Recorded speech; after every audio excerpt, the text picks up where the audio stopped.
In GTA 4 we got introduced to a lot of the Mafia families. Some we dealt with a lot, like the Pegorinos and the Ancelottis, and some we didn't see enough of them on the screen. And in this video we will talk about their history more.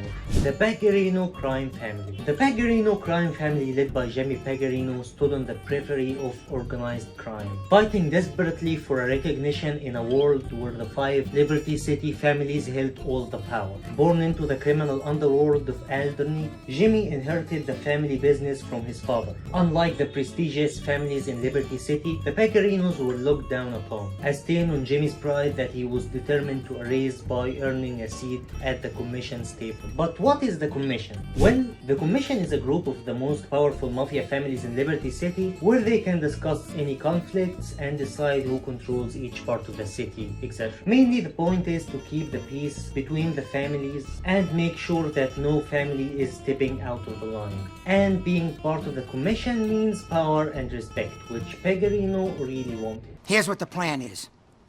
Me and 2 of my guys gonna meet with a couple of boys from the Pavano family.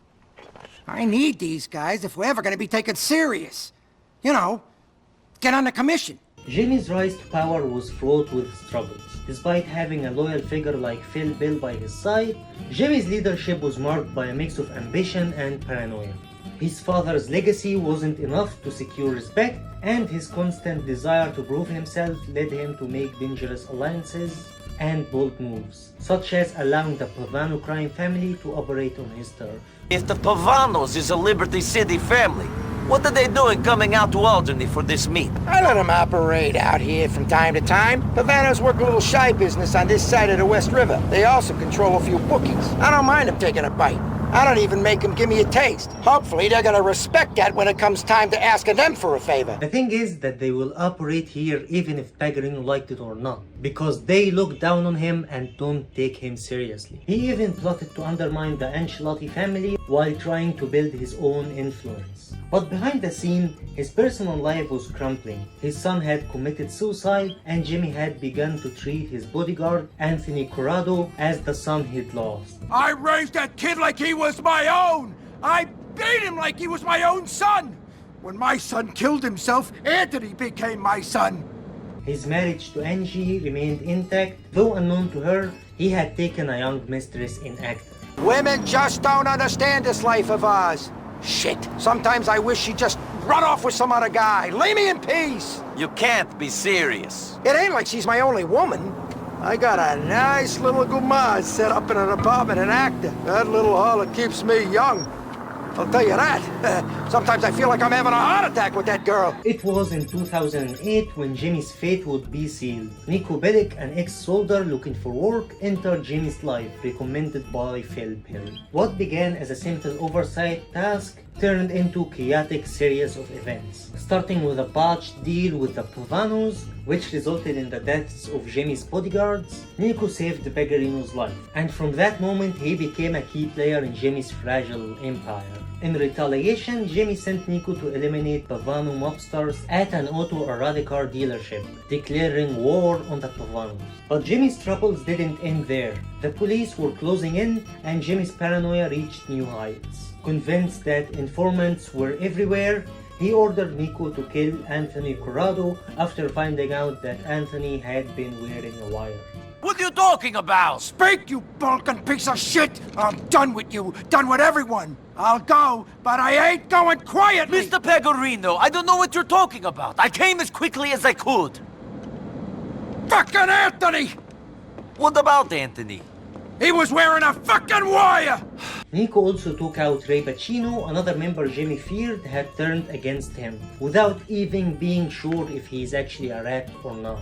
The final blow to Jimmy's ambitions came in the form of a heroin deal. Desperate to lift the Pegorino family to greatness, Jimmy allied himself with Nico's arch-enemy Dmitry Rascalov.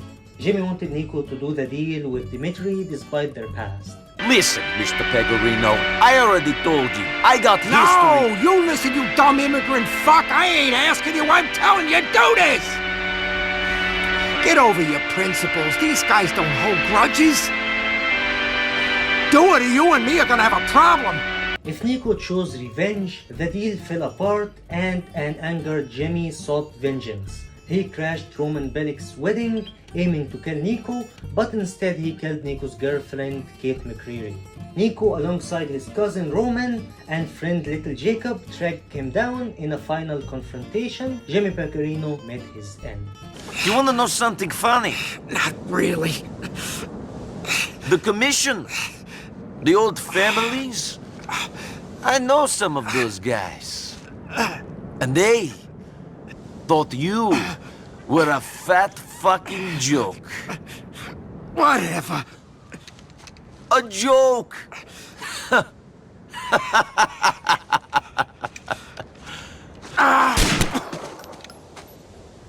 However, if Nico chose to go through with the deal, Dimitri betrayed Jimmy, killing him as he no longer wanted to share the spoils. In both scenarios, Jimmy's ego and paranoia led him to a tragic demise, ending the Pegorino family's short-lived bid for power. After the fall of the Pegorino crime family, the remains were swept away, with Kenny Petrovic taking over Jimmy's Alderney residence, marking the final chapter of the Pegorinos. But the Pegorinos weren't actually a mafia family because, as we said, they were not a part of the commission. So now we're gonna talk about the real mafia families of Liberty City. But before we do that, I just wanted to let you know that I'm in a journey to make this channel my full-time job. So if you like the video so far, don't forget to hit the like, subscribe, because it helps make the video reach more people, and then I'll get a paycheck which will allow me to make more videos. And don't forget to leave me a comment telling me which is your favorite mafia family.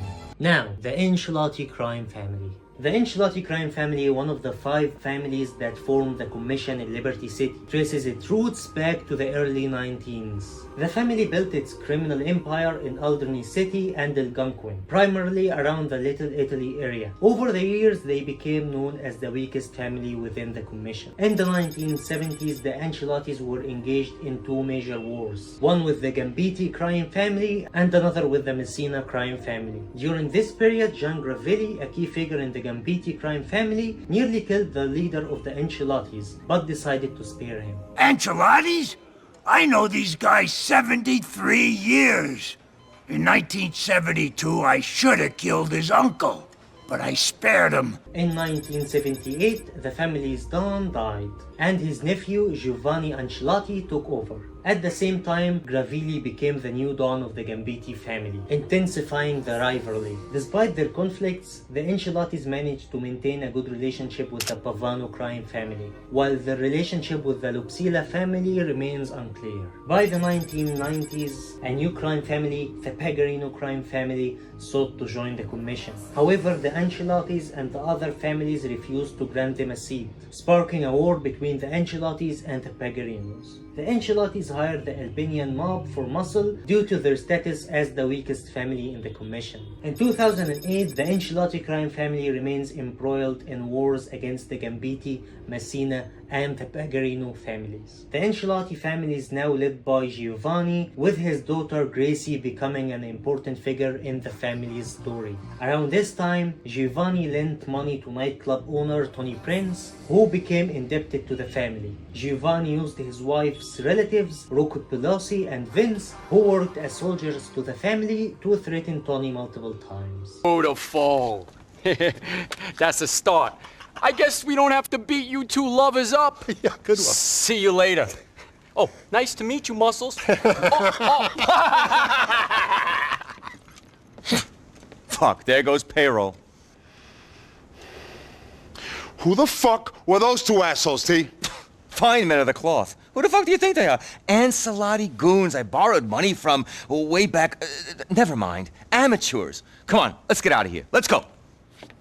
The Pegorinos, in need of more manpower, hired the Irish mob to act as hitmen against the Ancelottis. Gerald McCreary, a leader of the Irish mob, hired Nico Bellic, a freelance hitman, to attack the Ancelotti family. Nico first participated in a heist with Becky McCreary, stealing a bag of money from an Ancelotti front. A mafia-controlled waste management plan? You fucking guessed it. It's an Ancelotti operation. Ray tipped us off about a big payoff they just got. Fat cash payoff. Afterwards, Nico planted a bomb in the car of Tony Black, an Ancelotti capo, and killed him and his associates.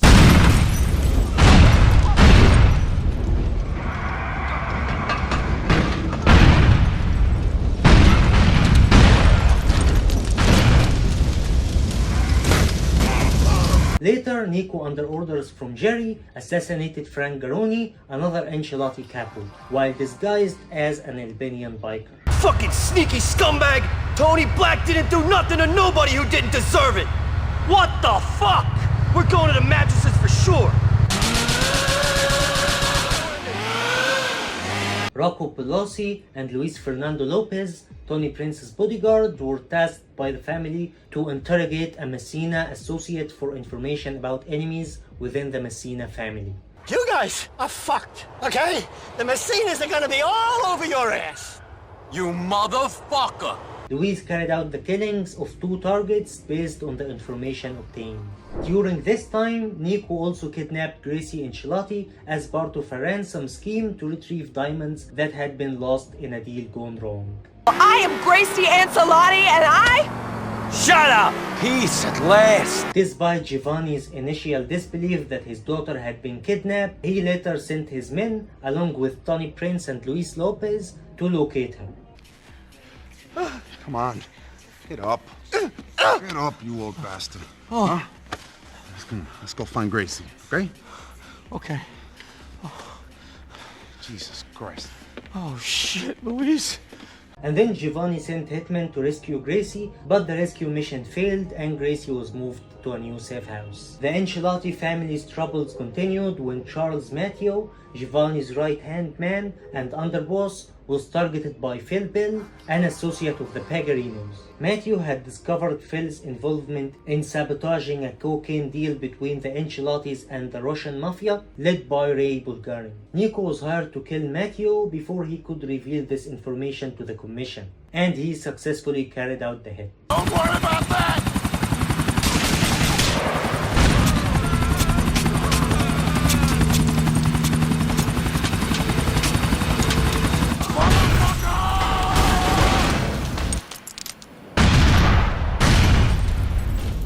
Eventually, Giovanni arranged for Gracie to be traded for the diamonds by Tony.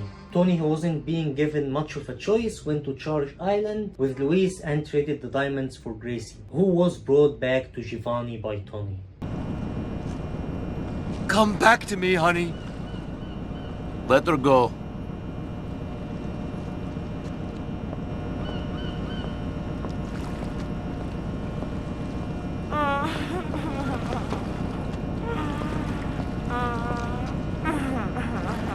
You and Tony are fucking pussies! I'm gonna make sure my dad fucking has your...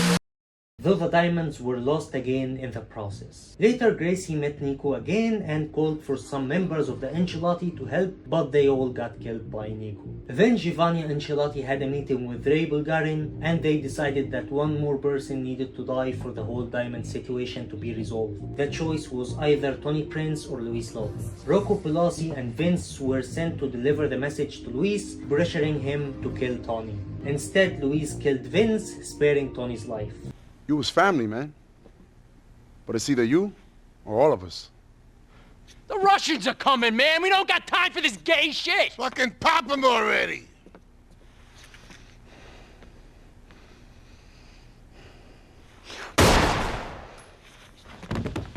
You fucking moron! Hey, I had second thoughts, man. You fucking killed yourself just then! Rocco, a madman, was left alive, and Luis and Tony successfully defended their nightclub from an attack by the Russian Mafia. Later, Luis killed Ray Bulgarin, effectively ending the conflict with the Russians. The Ancelotti family had suffered several blows, losing several key members including Matteo, Spolito, and Garoni, weakening their power significantly. Giovanni's control over the family remained tenuous, and the family struggled to regain its former strength. And 5 years later, Rocco was living in Los Santos and got killed by Michael DeSanta, and he never mentioned the Ancelottis, so we didn't get updated on what happened to them.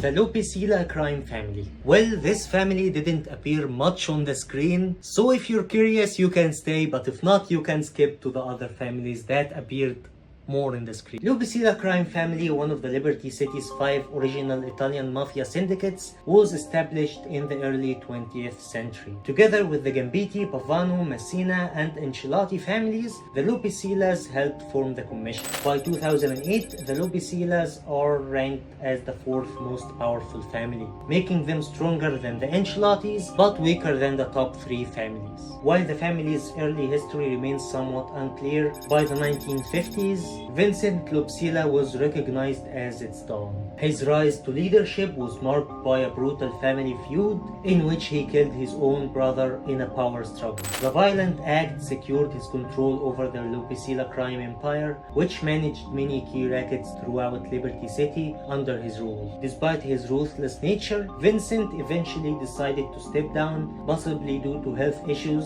like Alzheimer's disease. However, even after his retirement, many believed Vincent was still secretly pulling the strings, leaving doubts about who truly led the family. Following Vincent's departure, his nephew Mark Lupisella, nicknamed Lupi due to his low IQ and violent tendencies, took over as the new Don. Despite his official position, widespread rumors suggested that Vincent was still heavily involved in the family's operation, causing confusion about Mark's actual influence. Mark's leadership was considered controversial due to his erratic behavior, but he remained at the helm of the family. Among the Lupisella family's notable figures was their primary hitman, Sonny Honorato. Despite his advancing age, Sonny continued to serve the family for many years before his death, sometimes before 2008. His loyalty and skills as an assassin made him a key figure in the family's operation. Another crucial figure within the organization, though not a formal member due to his Jewish heritage, was Mo Schwartz. Schwartz served as the family's accountant and was responsible for managing their finances. His intelligence and financial expertise helped the Lupisella avoid persecution for tax irregularities, making them one of the few Liberty City crime families to evade serious charges related to their business dealings. In addition to these prominent figures, the family included Mark's daughter, Danny Lupisella, who is said to have had a connection with Luis Lopez.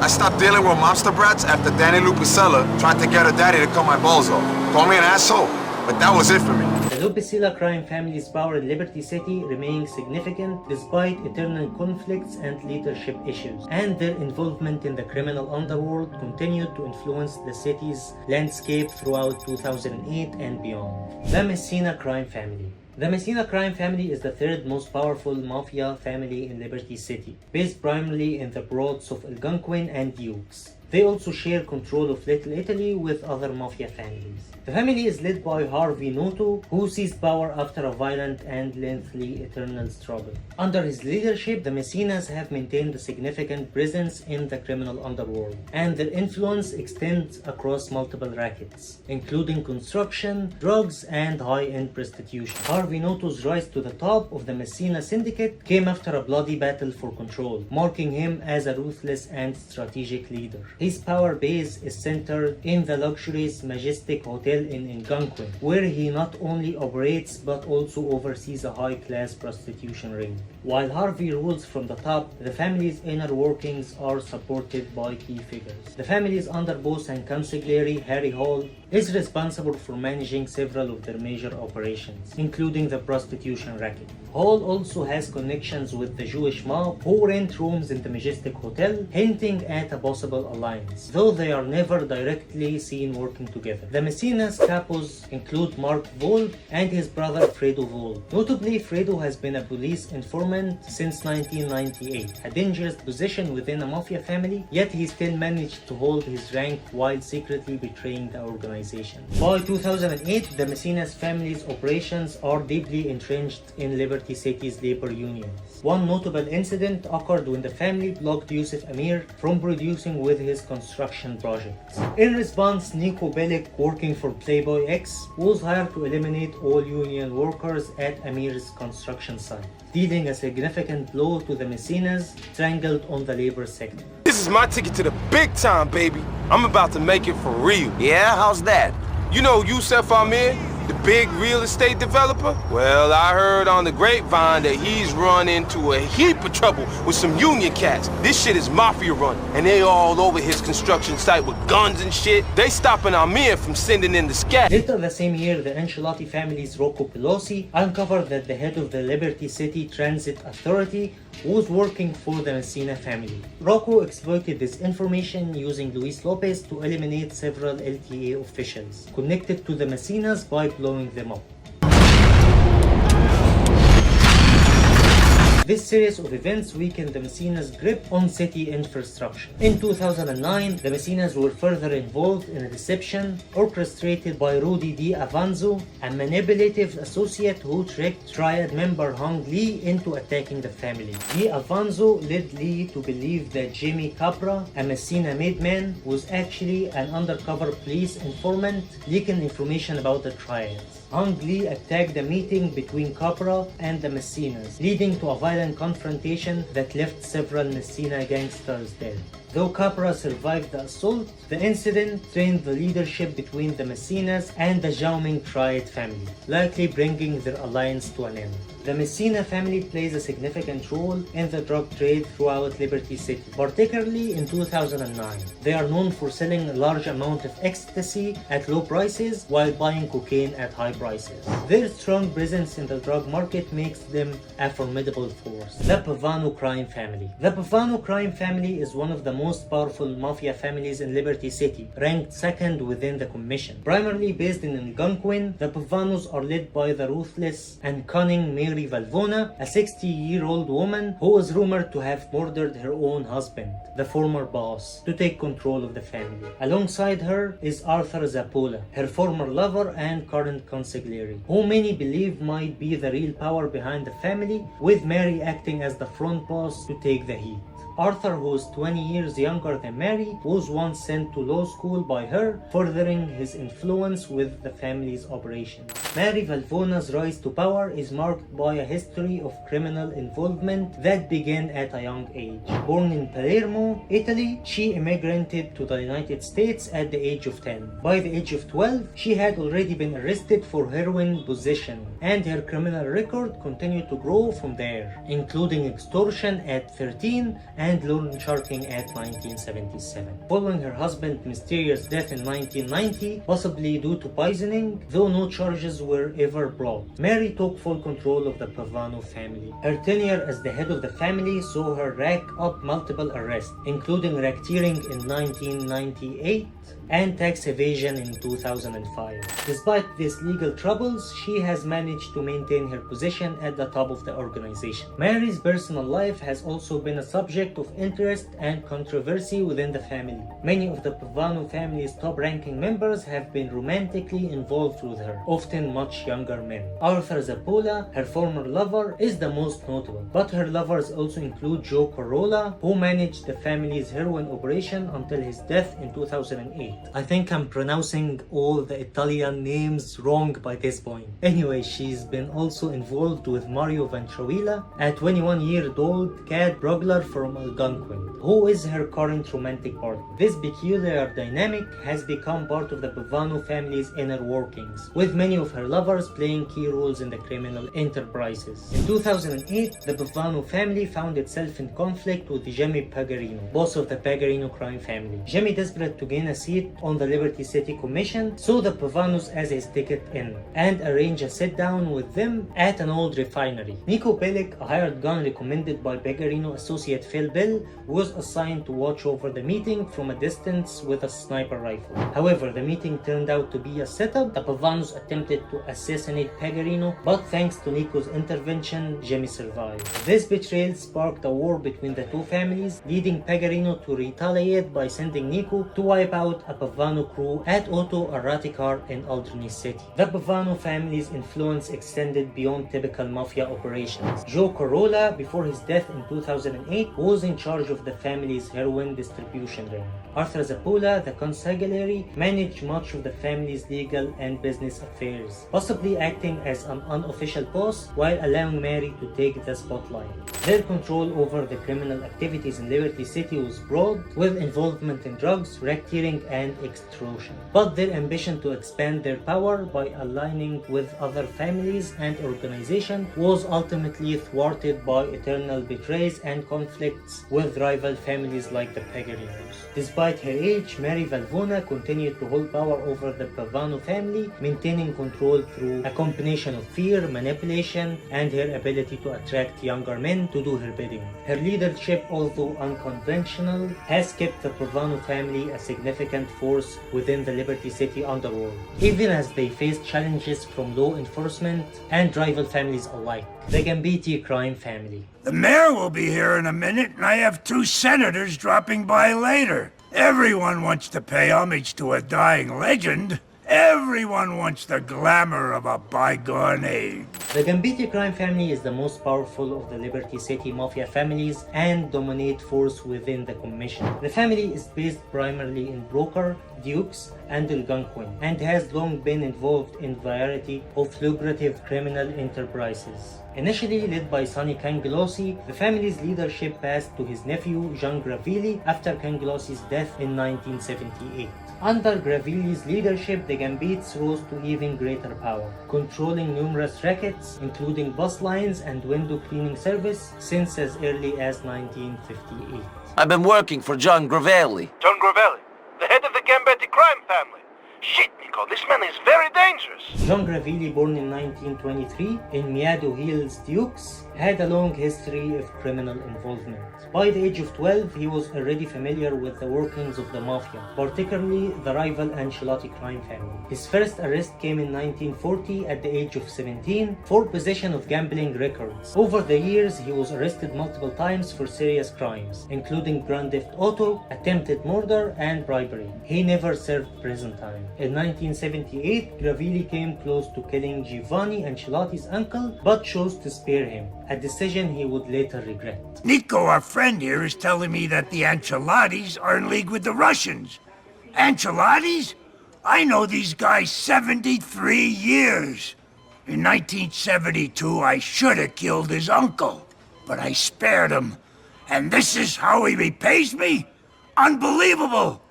And now he's dealing drugs with Ivan the goddamn Terrible! In 1978, after Sonny Cangellossi's death, Gravelli officially took control of the Gambetti family. Under his command, the family became the most influential Italian-American crime syndicate in Liberty City. Gravelli had 2 notable arrests in the early 1990s for racketeering and murder, but was acquitted both times. He later developed ties with the United Liberty Paper Company and formed a friendship with one of its senior agents, which would become significant in the family's dealings. Interesting friendships you both keep. Yeah, very interesting. Gravelli's son, Jean Gravelli Jr., was born in 1968 and grew up with the Mafia family's circle. However, Jean Jr.'s involvement in the family ended when he developed a cocaine addiction, leading to his disownment. Despite these personal challenges, Jean Gravelli Sr. continued to lead the family through 1990s and early 2000s, cementing their dominance in Liberty City. By 2005, Gravelli's health had begun to deteriorate, and he was admitted to Shuttler Medical Center with a serious illness while awaiting trial. In 2006, he was charged with racketeering once again, but his illness prevented any further legal action. Even while bedridden, Gravelli continued to lead the family from the hospital. In 2008, Jean Gravelli was introduced to Nico Bellic through a contact from the United Liberty Paper Company. Nico, now acting as a hired gun for the Gambetti family, was tasked with various missions to eliminate threats from rival organizations, including the Ancelotti crime family, the Korean mob, and Dmitry Raskolov's faction, formerly the Faustin family. One of Nico's first jobs for Gravelli was to protect a politician targeted by Dmitry Raskolov's organization, a mission that ended in an ambush but resulted in survival. Gravelli later ordered Nico to assassinate Kim Jong-guk, who had been running a counterfeiting operation in Gambetti's territory, and to destroy Ancelotti drug vans to cripple their drug trade. In return for Nico's loyalty and success, Gravilli, through his contacts at ULP, arranged to bring Darko Brevic, the man who had betrayed Nico's military unit during the Yugoslav wars, into Liberty City. This allowed Nico to confront Brevic and decide his fate. Despite his declining health, Gravilli remained a pivotal figure in the criminal underworld until his death in 2008. He passed away peacefully in his sleep at the age of 85 while still in the hospital, just after Nico had completed his missions for the Gambetti family. Suspected Mafia godfather John Gravelli has passed away peacefully in his hospital bed before the DA could bring him to trial. Mr. Gravelli, believed to have been head of the Gambetti crime family since 1978, lived a long and colorful life. He takes his secrets to the grave with him. His death marked the end of an era for the Gambettis, who had thrived under his leadership for 3 decades. The Gambetti family's influence extended beyond Liberty City. In a random event, either Michael, Franklin, or Trevor rescues Sammy Butino's daughter from being buried alive in Belito Bay. Jesus, this is so messed up. Thank you. I don't know what would have happened if you hadn't come along. Yeah, I don't think they was digging that hole for fun. During this event, she reveals that her father was John Gravilli's right-hand man, but had been arrested in 2011 after years on the run to avoid a murder charge. Sammy later became an informant, providing information about the Gambetti family to the authorities in exchange for leniency. When he got pinched me in 2011, he kind of copped a plea, gave up a lot of people. So he gets to sit in his 5-star cell while I'm on the outside dealing with the consequences. My dad was many things, but I never thought he'd be a snitch. And then Sammy rewards the guy who saved his daughter. What's your name, by the way? Michael. Michael what? Why? I'm not gonna find a horse's head in my bed, am I? He's gonna want to know who saved my life. Okay. Michael DeSanto. Although it's unclear what long-term effect Sammy's betrayal had on the family to damage the organization by implicating many high-ranking members. But for now, we don't have the answer to that. But hopefully we will have the answer in GTA 6, so we are waiting. So, are they more scary or the Mafia families from the 3D universe? If you want to know more about the Mafia families in the 3D universe, check out this video right here where I talk about the Forellis, Sindacos, Leonis, and more. Thanks for watching until here. Hope you liked the video. Don't forget to hit like and subscribe, and I see you in the next video. Peace.